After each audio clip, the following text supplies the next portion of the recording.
ശരീഅത്ത് നിയമം നിങ്ങൾ എന്തിനു പിന്തുടരണം? ഒരു ജനാധിപത്യ രാജ്യമല്ലേ? മതനിയമം ആയിക്കോ നിങ്ങളുടെ സ്വകാര്യതകളിൽ, നിങ്ങളുടെ വീട്ടിന്റെ അകത്ത്. അപ്പോ മതകാര്യ പോലീസ് ഉള്ള സൗദി അറേബ്യയില് ഇക്കഴിഞ്ഞ ദിവസം ഉണ്ടായ ഒരു ഉത്തരവ് നിങ്ങളിൽ എത്ര പേര് ശ്രദ്ധിച്ചെന്ന് എനിക്കറിയില്ല. പരീക്ഷ ഹാളിൽ അബായ വേണ്ടെന്ന്, പർദ്ദ വേണ്ടെന്ന്, പർദ്ദ നിരോധിച്ചു. സൗദിയുടെ ഉത്തരവാണ്. നമ്മുടെ നാട്ടിലെ മാധ്യമങ്ങളൊന്നും കണ്ടില്ല, അത് കാണത്തില്ലല്ലോ. സൗദി മാധ്യമങ്ങൾ പറഞ്ഞതാ, സൗദി മാധ്യമങ്ങളൊക്കെ റിപ്പോർട്ട് ചെയ്തതാ. എന്നിട്ട് ഇവിടെ ഒരു ചെറിയ ടൈറ്റിൽ പോലും കൊടുത്തിട്ട് ഒരു വാർത്തയാക്കിയില്ല. പർദ്ദ വലിച്ചെറിഞ്ഞു നീറ്റ് പരീക്ഷയ്ക്ക്. എല്ലാ പരീക്ഷാ ഹാളിലും വിദ്യാർത്ഥികൾ ആ ഇൻസ്റ്റിറ്റ്യൂഷന്റെ യൂണിഫോം നിർബന്ധമായും ധരിക്കണമെന്നാണ് സൗദിയിലെ പുതിയ ഉത്തരവ്.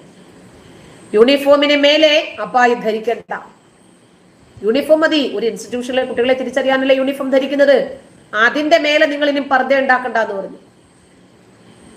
Arabian business